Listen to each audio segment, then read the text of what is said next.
I'm Raj Kumar, back here again at CGI for our New York Global Dev Week coverage, joined by Bulloch, who leads Accenture Development Partners, of course, somebody known well to Devex readers, and out today with a new report that is pretty exciting and calls for a pretty bold prediction, I think, that there is a new sector that is going to grow up. We all know the NGO, civil society sector, we know there's the public sector, we know there's the private sector.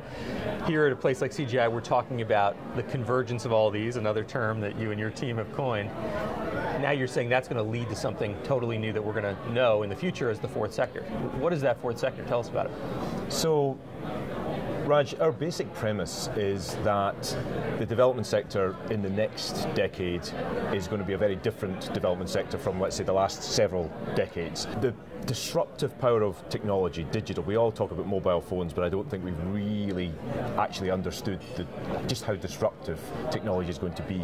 Combined with new financing mechanisms, social impact bonds, development impact bonds, the whole plumbing of development and how we finance the aid business is going to change. And we believe that these two drivers in particular will create a different sector, one that challenges the current roles, the current structures, the current actors that there are in terms of delivering outcomes. Are there organizations or initiatives you can point to that you say this is kind of an embryonic version of a fourth sector organization? The best examples, I think, that are indicating this is happening, things like Grow Africa, for example, is a coalition of private sector organizations working with governments around Africa to create almost like a Silicon Valley for agriculture, a sort of enabling environment for agricultural corridors in different countries. It's with small organizations, large organizations, seed manufacturers through to technology providers, microfinance providers. It's an ecosystem that will improve agriculture but also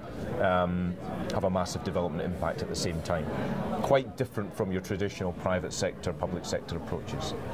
It's exciting to think where this may be going. Here at CGI we talk a lot about commitments, and most of them do involve actors from the private sector and the public sector. But I think your point is these changes are actually going to change internally these organizations, right, and birth a whole new ecosystem. It's an exciting time to be part of this. It's going to be change for all. This isn't just a sense that NGOs look out, disruption is coming. This is change for businesses as well, and I've been in some great sessions here where some top business leaders are talking about the purpose of their organization and looking for redefining that purpose, and maybe thinking about their core competencies as a business applied in a different context for a different impact, perhaps in conjunction with other businesses. So we talk a lot about cross-sector partnerships, but what about the private partnerships, the B2B collaborations, where one challenge in one vertical is a market opportunity in another vertical, and how can the NGOs maybe, and indeed donor organizations, help with the choreography of that, help with the enabling environment to create these new,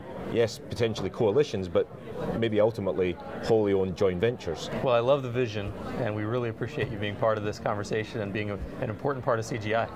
Thank you. Raj, thank you very much.